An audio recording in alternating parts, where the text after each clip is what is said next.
lost in the dark and you can't see. I'll be the light to guide you. Find out what we're made of. We are called to help our friends in need. You can count on me like 1, 2, 3. I'll be there. And I know. Hello, welcome to the High Impact Conference. This is the session Fostering Friendships in the Early Grades. My name is Debbi Bailey. I'm an educational consultant with the state support team. My focus over the last 7 years with the state support team has been to provide coaching and technical assistance consulting to teachers and educators around PBIS, social emotional, and early learning. I have a background in social work, so previous to this work that I'm doing now, my experiences included supporting teachers and families that were struggling with challenging behaviors, basic needs, access to community resources, and even further back in my career, which I call BC, Before Children, I was a member of a team that was charged with the investigation of child abuse and neglect. So I have to be honest, this format's a little uncomfortable for me since when I do enjoy delivering professional development content, but usually it is in a way that allows for conversation and processing time. So I myself learn best by doing. So I really try to incorporate opportunities to do so when I'm sharing content with participants. But so bear with me. And even though the format does not allow for us to interact in this way while in this recording today, the conference is set up in a way that gives you an opportunity to join us for an unconference session where we can informally discuss the information that's shared and maybe be thought partners if you have a particular child that you would like to kind of think things through with about. So although and that is going to happen on June 16th. So I believe that you received the link when you registered. Although the examples that I show today and my conversation will be predominantly geared towards pre-K and kindergarten. If you are attending this session because you have elementary age students that struggle with friendships, I encourage you to hang out and hear the content because the way children learn, the reason for promoting peer social interactions, the way that we will teach, and the opportunities that are available to make children's lives richer by scaffolding them and helping them learn the social skills that it takes to be a good friend are all universal. They can be used at any age. We just need to accommodate per age what's appropriate. So I really encourage you to stick with it and hear it out and take those little tiny faces and pretend that they are maybe your second or third or fourth graders, whatever grade your focus is. So I welcome you, and I think we're going to go ahead and dig in. I'm going to take my face off camera so that we can focus on the presentation now. Alrighty. So we'll get started on session objectives. Today, I hope that you leave this session with an understanding of the importance of early friendships, a list of the benefits. I'd like for you to be able to really be able to articulate the benefits of peer social interactions and understand the 5 skills that are needed to be a good friend. I'd also like you to be able to think about how you can consider opportunities to teach and to practice these skills throughout the normal course of the day. All right.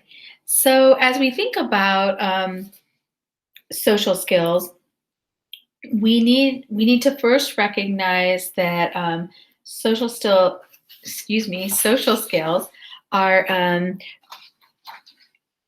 or friendship skills, I should say, are important. It's important for us to consider the impact that friendships have on adulthood in order to see and recognize the importance of building these skills in children that are very young.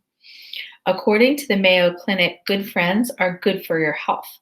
Friends can help you celebrate good times and provide support during bad times. Friends prevent loneliness and give us a chance to offer needed companionship. Friends also play a significant role in promoting our overall health. Adults with strong social support have a reduced risk of many significant health problems, including depression, high blood pressure, and an unhealthy body mass index. Studies have even found that older adults with a rich social life are likely to live longer than their peers with fewer connections. I don't know if that's your personal experience, but it is mine. Those individuals who keep themselves socially aware and have friends and maybe meet friends for lunch or have social interactions, even if they are in long-term care, are those that live longer and seem to be happier overall in life. So when we think then about friendships in children, some of those outcomes are aligned to those in adults, but let's look at those outcomes. Friendships fill a need to feel connected. They create a sense of safety and security for young children. They allow acquisition of really important social skills. They increase the number of learning opportunities that a child can have access to. And they increase the likelihood of social acceptance. So why is it necessary to prioritize friendships? Let's think about these factors here. When we think about filling a need to feel connected, each one of us has a biological need to be accepted and to belong. It's an innate need. This need can be filled with nurturing positive connections and attachments with both adults and peers. When we think about creating a sense of safety and security, when children have positive peer relationships, they feel safe. They don't feel as vulnerable. They feel like they have someone on their team. Friendship skills allow acquisition of social skills. With peer relationships comes the need for self-regulation, conflict resolution, emotional literacy. These are all discrete social skills that lend to the skill of friendship, of becoming a good friend. So the more friends you have, the more practice that you have with those social skills, and the better friend you become. It's like a big cycle. And increasing the number of learning opportunities, we'll expand on this one a little bit on the next slide. And then thinking about social acceptance. Children who have good social skills can make friends more likely are more likely to be socially accepted and less likely to be bullied, excluded, or have deviant peer processes. Friends also protect against other problems that lead into adolescence and adulthood, such as substance abuse and teen pregnancy and things like that when children are feeling isolated. So there's been research to show that having good social skills, having friendships will help um, with other skills and will support other developmental milestones into adulthood and adolescence, which kind of correlates with what we just said. It also promotes self-confidence and self-esteem when you have good friends. When children feel safe, secure, have that sense of belonging, and are socially accepted, they are naturally going to feel better about themselves.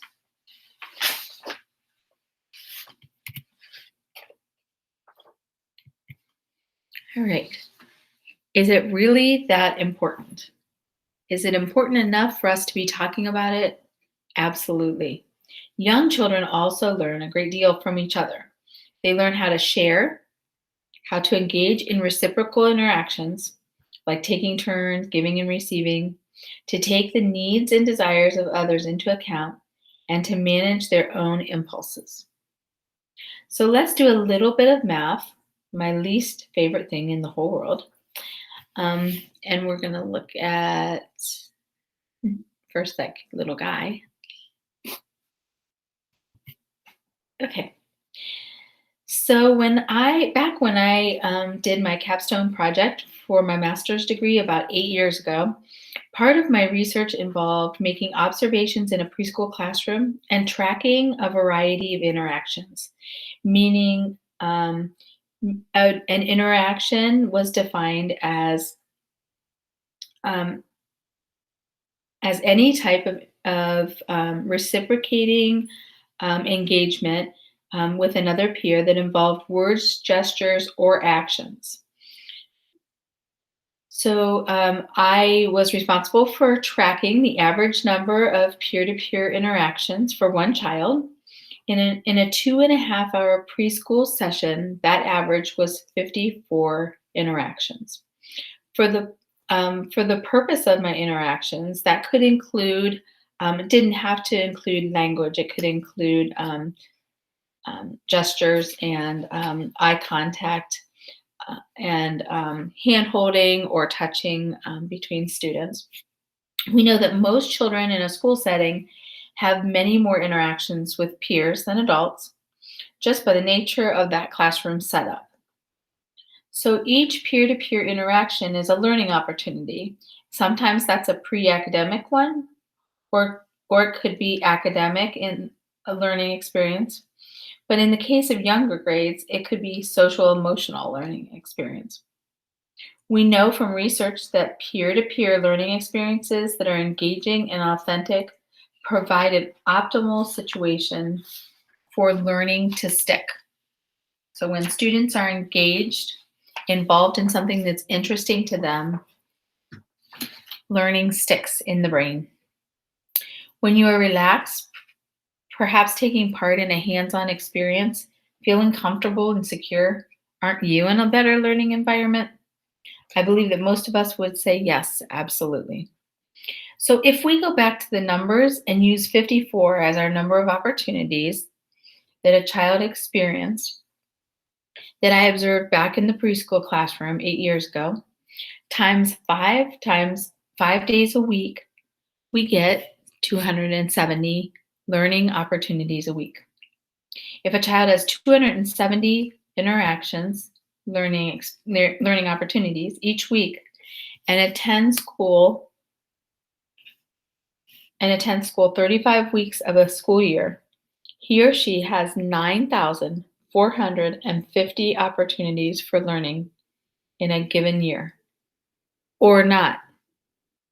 And this is for 2.5 hours a day. Imagine the disparities between that child who has 9,450 learning opportunities and the child who does not have the skills needed to have those opportunities at all.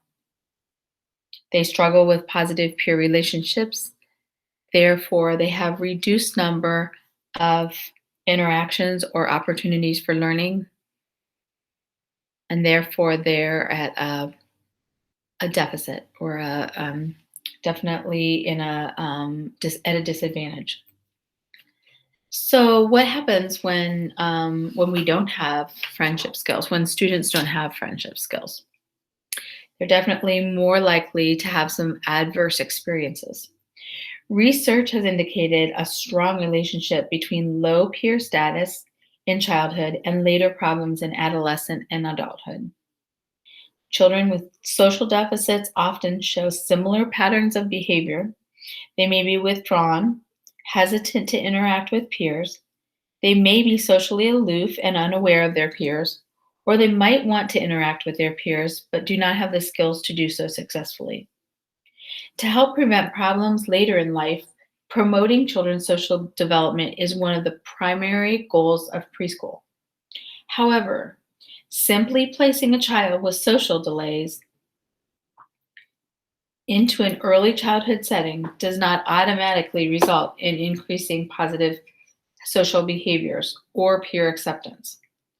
Actively teaching social skills involves careful planning around routines and activities, arranging the environment to support peer interaction, and implementing strategies such as peer mediated interventions, adult cueing and prompting, and the use of reinforcement.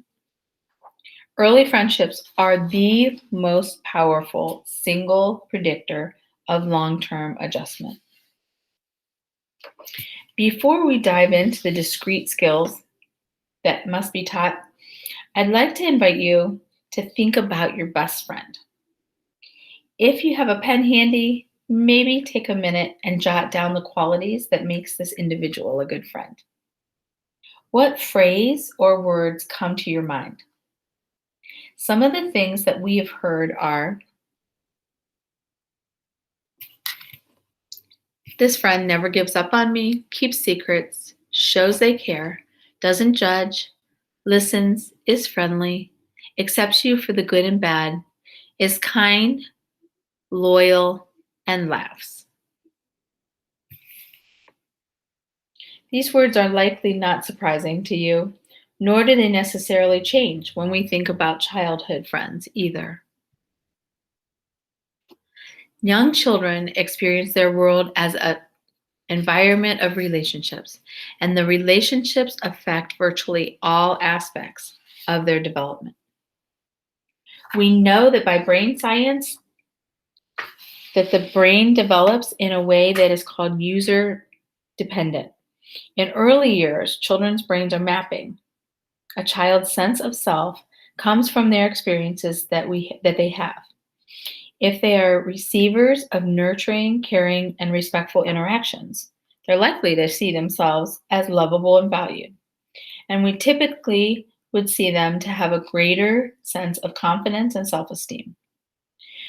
But when a child's positive reactions are limited, lacking safe, secure adult relationships, his or her sense of self may be fragile and unsure.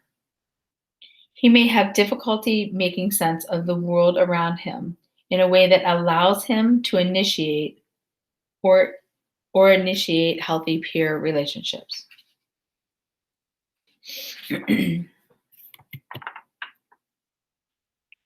So when we think about about students that need support, we want to take in the following considerations. We want to think about where they're at in the stages of play, what developmental level the child is at, whether they're a child with a disability or a child that has typically developing skills. We want to take into consideration where are they and where do we need to meet them. We want to look at their motivation to connect. Some students don't have that motivation, so we need to find that motivation or motivate them to do so. Make that connection a positive enough one that makes them want to learn to connect or initiate. Then lack of background knowledge. So many students come to us without those rich experiences that others do. They lack simple experiences in the world, such as going to the zoo, taking a trip, seeing a farm, you know, things that take them out of their comfort zone of their immediate home and build some knowledge of what our world is like. And then verbal skills.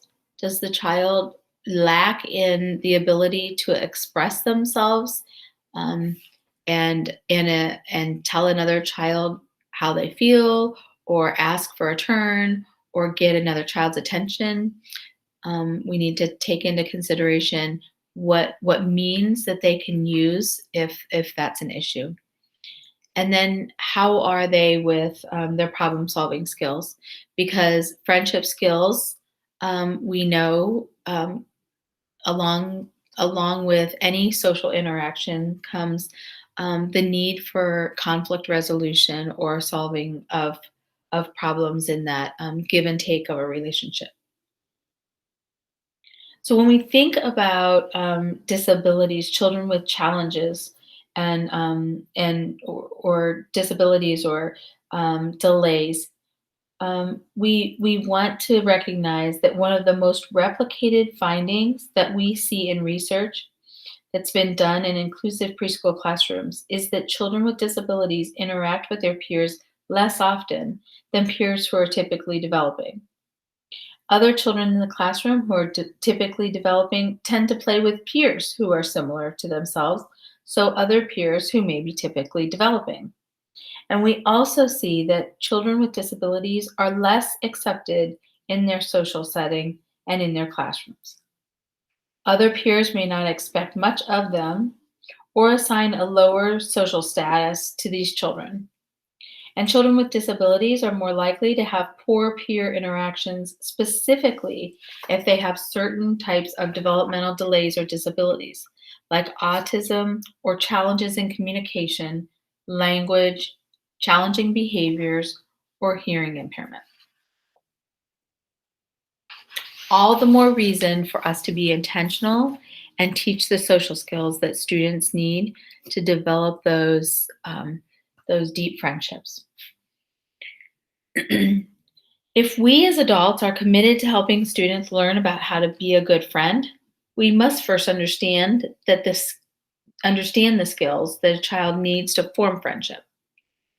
So the skills above, getting a friend's attention, sharing and taking turns, helping a friend, suggesting a play idea or initiating, and giving compliments, those are all discrete skills that lead to being a good friend. The ability to play with one another briefly, regulate emotions,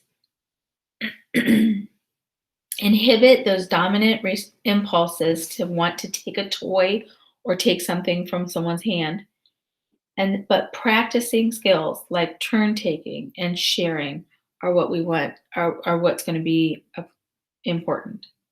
We know that children don't have to have all these skills mastered or perfected in order to make friends. In fact, many of us still don't have those social skills perfected. But it is within these friendship relationships that children can practice skills and refine their social skills over time to encourage the friendship to develop. So, in other words, when a child can initiate or when a child can join into a social interaction, they're at an advantage because they have additional practice, and the more friendships they can develop, the more practice they have. But in the alternative, when we think about a child who has deficits, um, they have less time, less opportunities to practice because they either can't, or something is holding, they have a barrier to that friendship or to the ability to access friends so that they have more practice. So these are just some of the skills as teachers we may be looking for in the classroom when observing children's current friendships. So, all said and done, this cannot be left to chance. We can't take a chance that this is just going to happen per se. We need to actively be teaching social skills, which involves careful planning around routines and activities, arranging the environment to support peer interactions, and implementing strategies such as peer mediated interventions, adult cueing and prompting, and the use of reinforcement.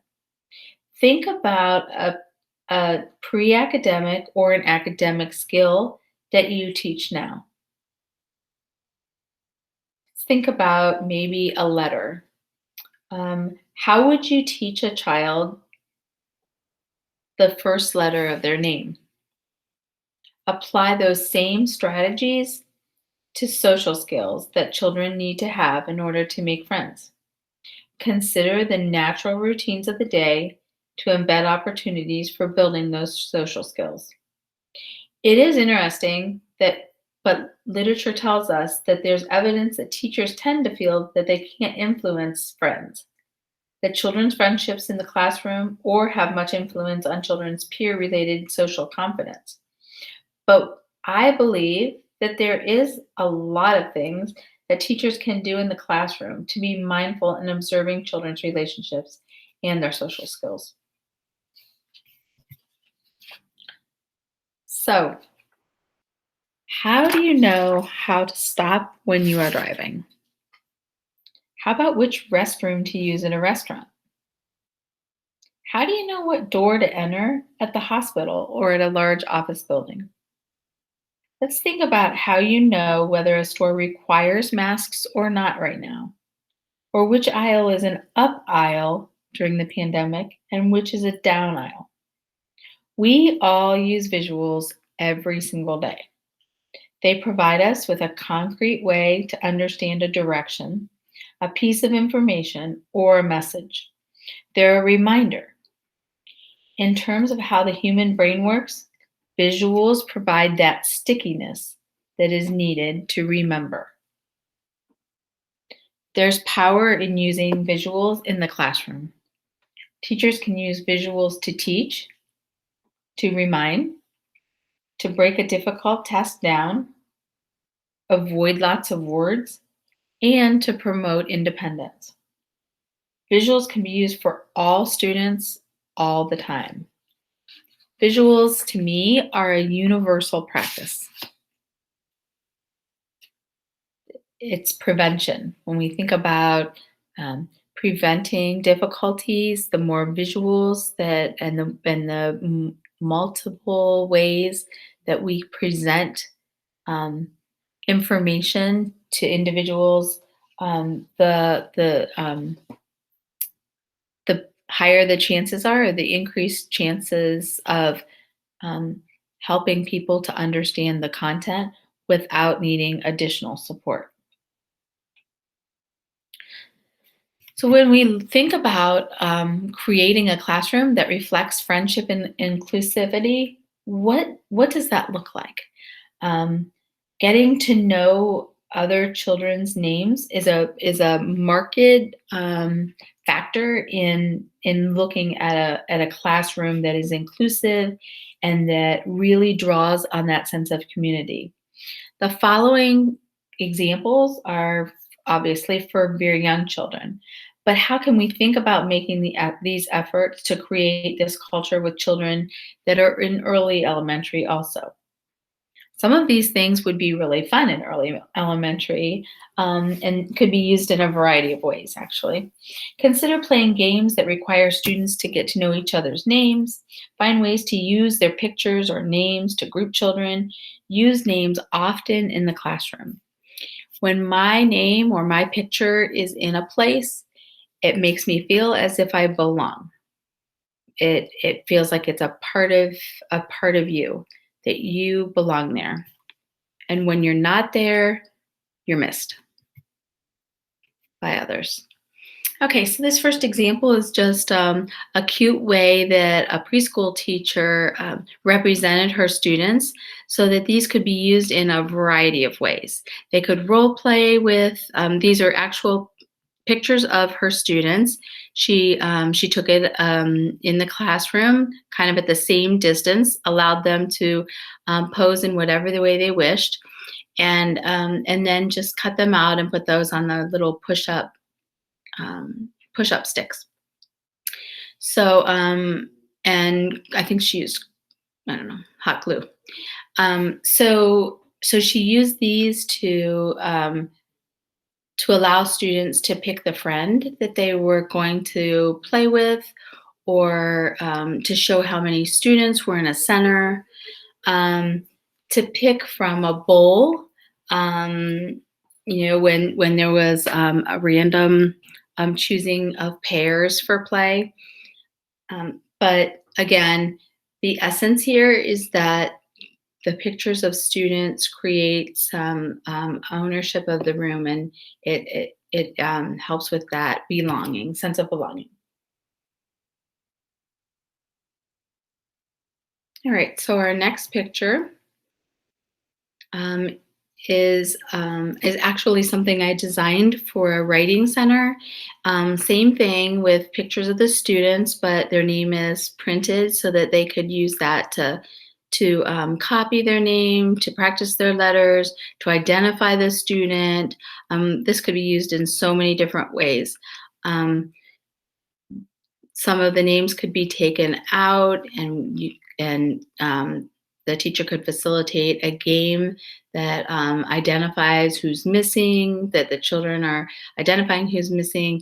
Um, it just helps students to know these are my friends, these are the people that belong in my class, and it creates that sense of community, as well as covers lots of other developmental domains when you're using them in different ways. All right, so it's very similar again, pictures of students, but these are on blocks. So I just thought this was so cute, but the way that they were used was so clever. So in this particular one, it was limiting the number of students in a center, and we'll talk about that here next. But this the students took their block and set it up on the bookshelf when they were in a specific center. All right. So this this next slide, um, I would like to invite you to think about what it looks like, what it feels like, and what it sounds like to walk into a classroom or a building when friendships are highly valued and educators are skilled in supporting peer relationships because they know that it can change the trajectory of children's lives. The physical and social environment is planned in a way that provides many opportunities for children to learn through modeling, small group, scaffolding, and practice. We'd likely see adults giving time and attention to children when they engage in friendly behaviors and hear adults talking friendly to one another. You would hear children supporting one another's friendly behavior, and overall, you get a sense that friendship is the goal.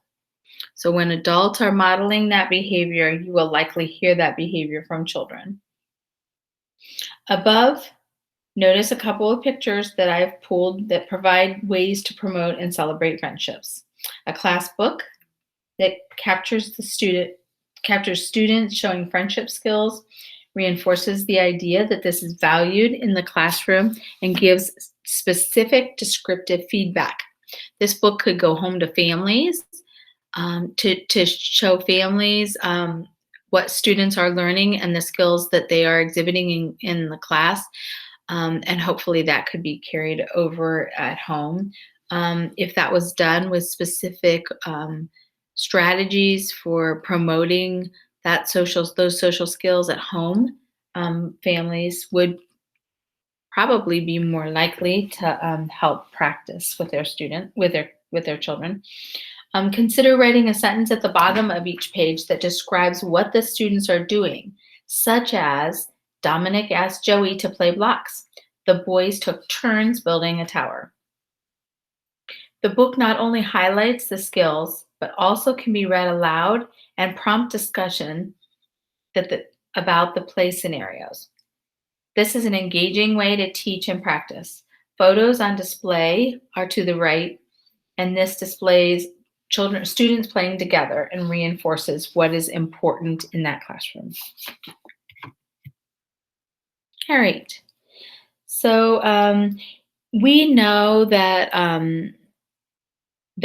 as we said earlier in a previous slide, that teaching social skills takes some effort and planning activities and situations. What we know about setting up an environment is that there are ways that we can promote those social interactions through the physical environment. So things like limiting the number of children in a play area, if we're talking about younger students, but also not having so many areas available that children can play by themselves. We want, for the intentionality, of course, children should have the choice to play by themselves at times, but if this is the goal and this is the target, um, and there's intentionality behind really trying to build those social skills, the teacher, the adult, has the ability to set the environment up as such. And when we consider small groups, so we know that research tells us that students learn the least or it is the least effective way of teaching young students is in a large circle or a large group.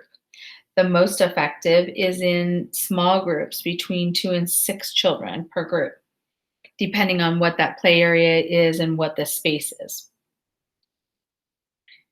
Arranging small play groups so that children can go into those areas and play and encourage interactions is a benefit. You can also pair children up, a child who has some social difficulties with another child who is more socially competent.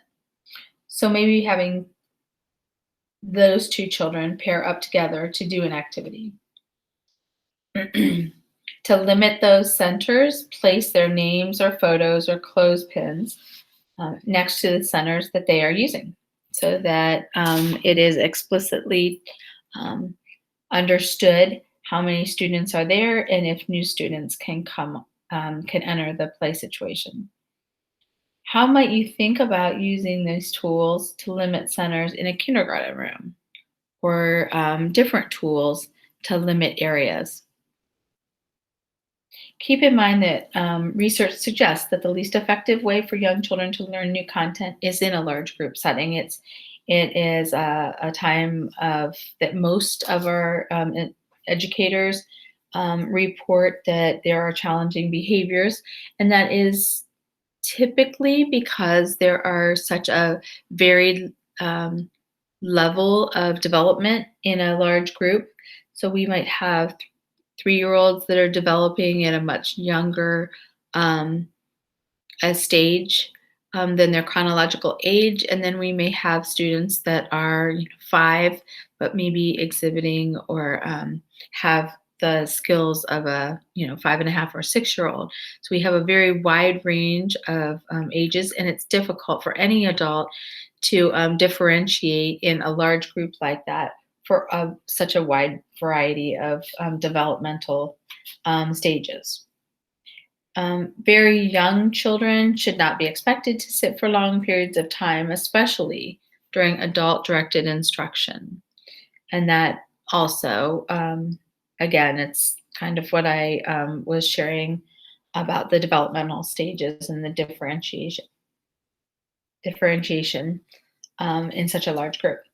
As students get older, the expectation for sitting can increase, but even adults have difficulty sitting for longer than 20 minutes. The recommendation is that adults have a brain break or a time for breathing or a time for movement or a change in pace so that their brains are continuously firing and they're in an optimal learning state. Large groups should be used for singing, dancing, movement, and engaging in group activities where children are active participants. Sitting and watching an adult instruct is very difficult. All right. So I wanted to make sure to recognize or to bring an awareness to a wonderful resource, the Book Nooks. If anybody who knows me um, likely knows my passion for the CSEFL website and the resources that are contained in this site. There are resources for families, resources for educators. Um, there are lists of really long lists of books categorized by the social skill that is being taught.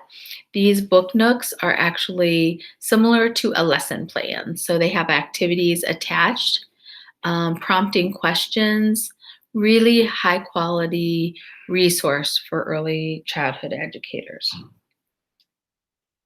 So please, I did put the link in. It's found at the end in the last slide. So please take a look if you have an interest. And there's everything. All the tools are free to download. So there's lots of nice things in there. Take a look at the solution kit cards. They're awesome. All right. So we're going to move on. I can't pass up an opportunity to remind everyone to consider movement, consider laughter, and consider fun when any time that we're teaching. We know that from our brain science that once again, anytime we, both children and adults, are moving around, laughing, and having fun, the learning is more likely to stick, right? You're connecting it to an experience, and you'll remember. They're children. They're wired to have fun. Play is important regardless of their age.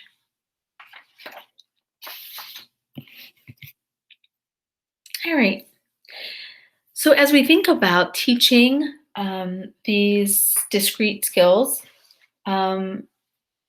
we know that when we think about the natural course of a child's day, and this slide is referring to a preschool day, but you could certainly think about a schedule for any grade. So we want to think about the schedule and routines of the day and think about where are the opportunities that we can give children to practice their peer interactions. I'm just going to just pull a couple of these times of the day out and make a couple suggestions. I could probably sit here for a couple hours and brainstorm and give some suggestions for all these. I don't think that this will be difficult for any teacher once you just kind of get into the rhythm, but I think it's important to intentionally plan. It's helpful to make a table and to have maybe 3 columns: arrival or the setting, what time of the day it is, and then the middle column might be what is the skill that's taught or how is it going to be taught? And then the final one is who's going to teach it. So we can't just assume that it's always going to be the teacher or that it will always be the paraprofessional that's on board. We need to think about where that activity is going to take place and who are the adults that could support that activity. So when we think about arrival, what if there was one of the jobs in the classroom was to assign a peer greeter and to teach. So the teacher would teach the child to greet each one of their peers by name. And then the receiver of the greeting would also greet back. That could be hugging, high five, might not be hugging now, but high five, air hug, fist bump. Those are some of the options, and I do believe that in the CSEFL resources, you will find some of those greeting choices, cards with those greeting choices on them. Circle time, again, large circle. Um, Need to think about engaging ways to and movement and things that are actively involving all kiddos instead of one child at a time with a group of 20. That's really challenging. Consider expanding your class jobs so that what if everybody had a class job? Class jobs give each child the ability to contribute to the functioning of the class and promotes the sense of belonging and acceptance.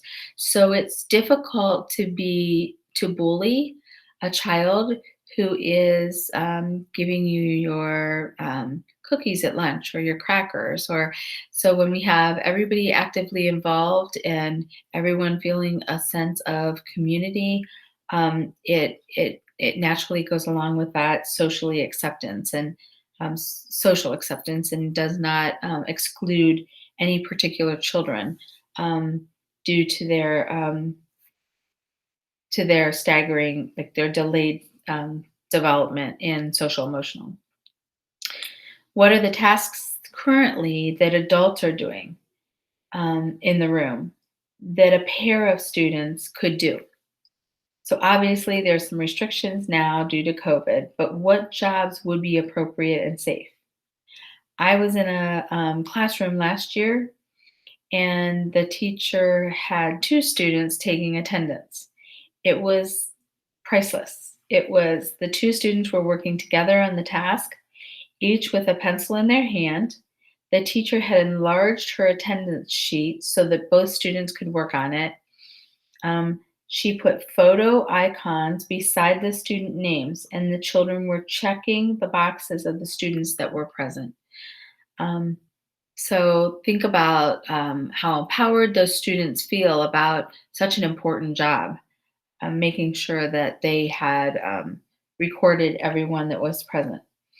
Also, consider having a visual on a poster board where students place their tag or their name with a photo, however you might choose to do that, on the side in either one or the other column, at home or at school.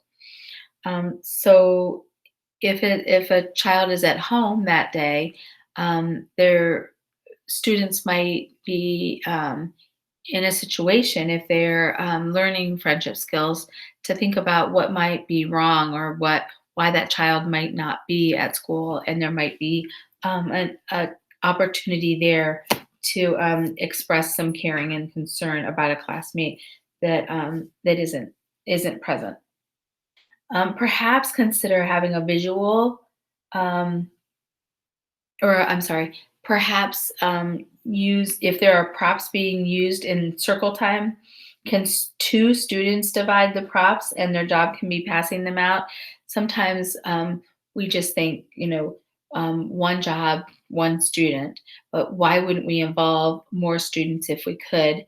The job would get done faster. The students are learning to divide those props so that they can each have some to pass out, and they're having to negotiate and work a problem out, the two of them. So that gives a social interaction in a place where you might not normally have one. Um, and then can the student that's receiving their prop learn to make eye contact and say thank you? Can that be a prompt? Consider how students can plan where they will go for their choice time. Can you pair them by having them choose popsicle sticks with their pictures on them, so that they have experience with different friends? Maybe a student needs extra support, and you may have to kind of set this up on the side, like set this up, cheat a little bit, so that a strong student is paired with one that might need some extra support. Sometimes you can prime that child who is more socially competent to be able um, to facilitate some learning with a child that needs some support.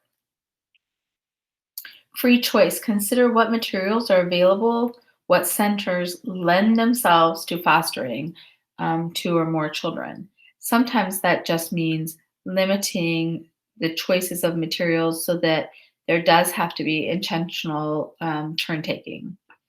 So I know we often talk about, have plenty of materials out and make sure you have one for each person, but there might be some intentionality behind it, and the adult may be close by to support that, so that there's some problem solving, maybe some negotiating. It's okay to set some of those scenarios up so that we can give kids practice. At snack time, another opportunity for a job or jobs. Encourage children to request their items and thank the child for passing them out. And just as a reminder, we're always going to provide descriptive, positive feedback, so that which is connected to friendships, so that students know exactly what they're doing that's um, um, making them a good friend. So we're going to watch this friendship art video, and this is a video that's available through the CSEFL website. And this group of preschoolers is doing an art activity that kind of promotes friendship, because they're doing it in pairs, and they are making their marbles kind of swirl together and make new colors. So we're going to watch this quickly. It's mine. This is going to be my friendship picture. I'm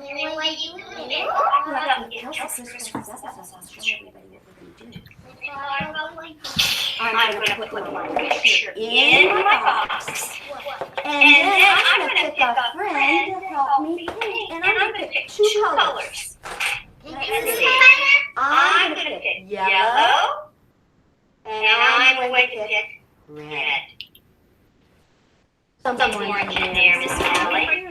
Oh, I see some orange. We're making a friendship picture. And see? Is that pretty? Would you like to make friendship pictures? Yeah. You and Lena are going to be friends.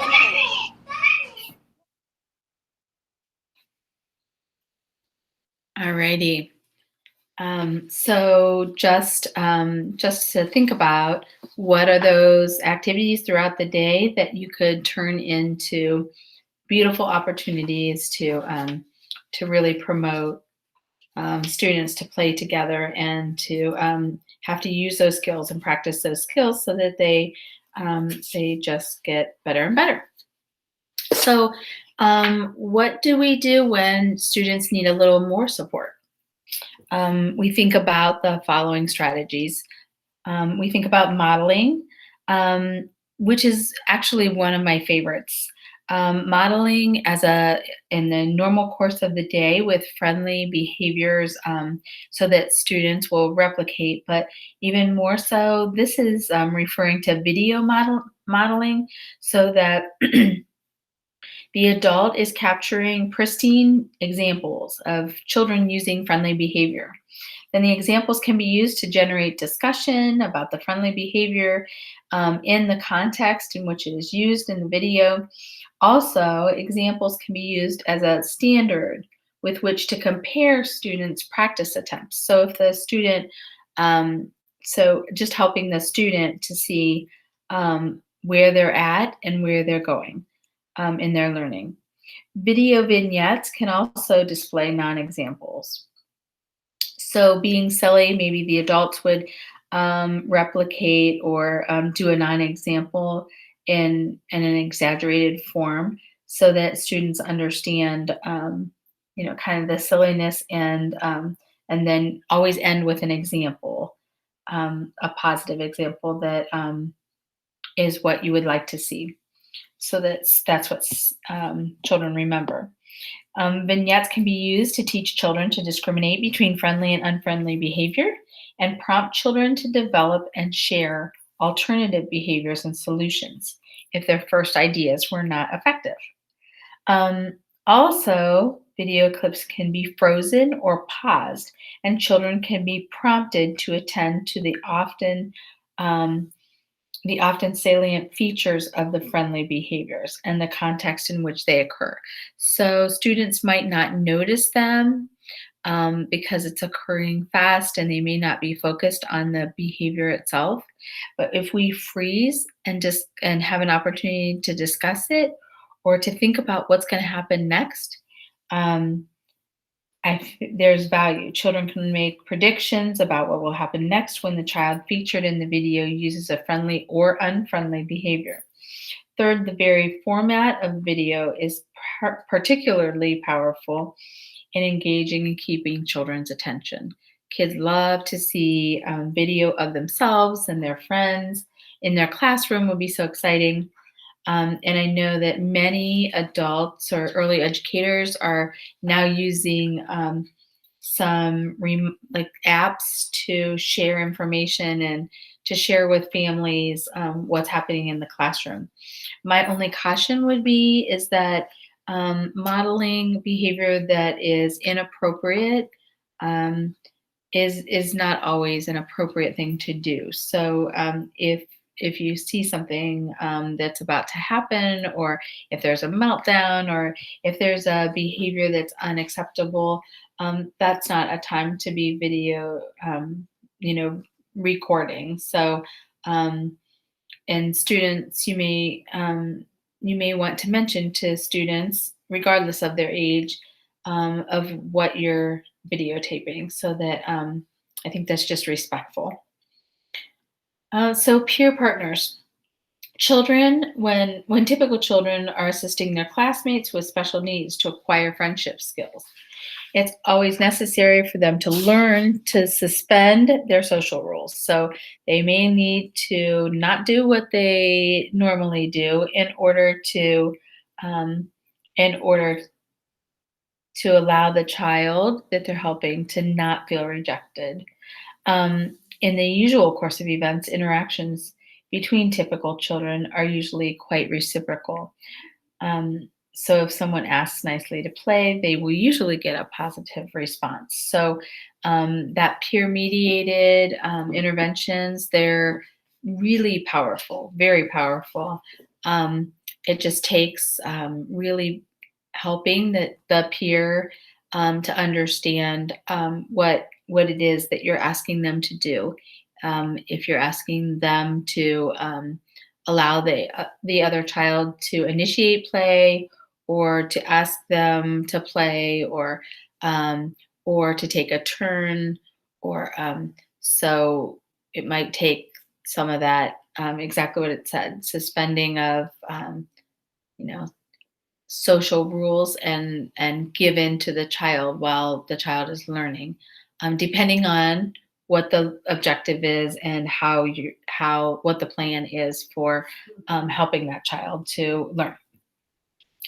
So the buddy system is just having a friend along with you for your a planned play activity with a certain child, so that there are rules that to follow, and they are supported in their learning. And then priming is teachers can increase the likelihood of children using friendship skills with specific priming strategies. For example, prior to a free play period, the teacher can ask children who they're going to play with. They can ask what specific toy or material they're going to play or share, and they can provide practice opportunities.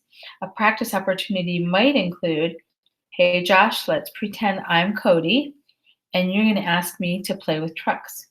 Josh would then practice asking, with or without an adult that's prompting, and the adult would provide reinforcement or some feedback for Josh's social initiation play. So our next one is suggesting play ideas, and that comes when teachers increase the duration of peer play, extend that a little by when children are starting to lose interest in their play.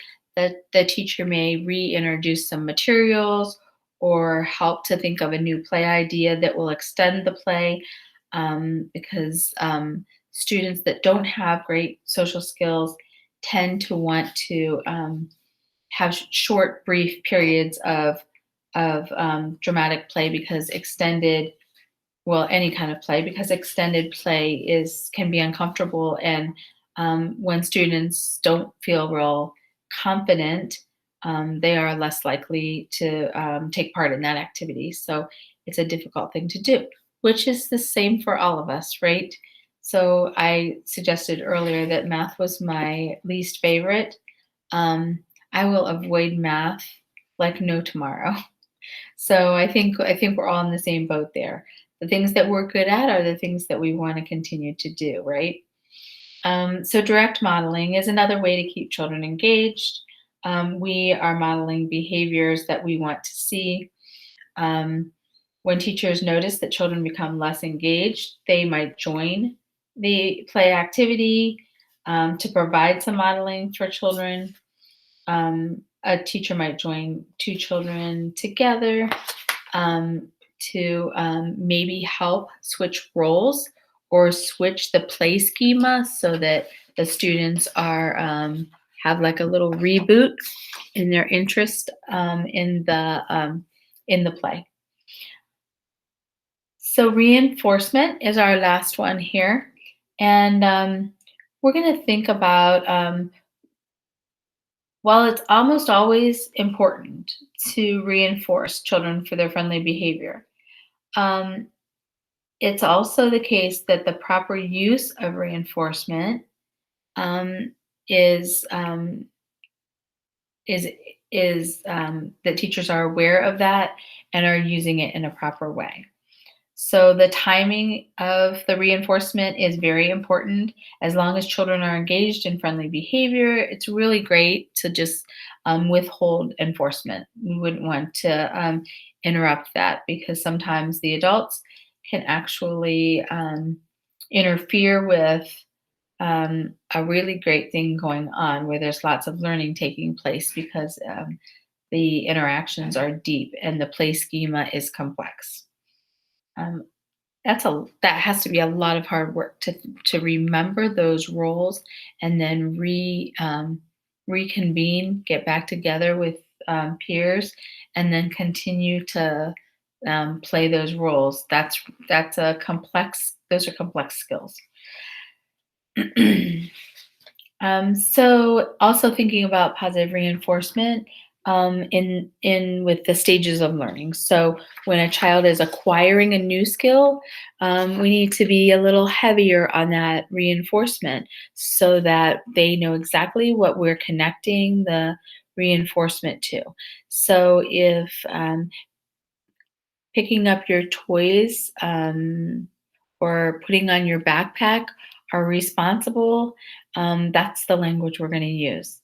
I saw that you picked up the toys before you used the restroom, and that's very responsible because um, so they're associating the concrete action with the overarching goal or overarching expectation, and that's exactly the goal, right? Is to make sure that they are making that connection. It's not about compliance as much as it is about connecting the behavior with the skill. All right. So, just a reminder again that positive descriptive feedback is super valuable. We didn't get to nearly everything that we could say about friendships, but I do feel that that we got some of that the core components of where to teach, how to teach, why we want to teach. You are welcome to join us for our unconference session on June 16th.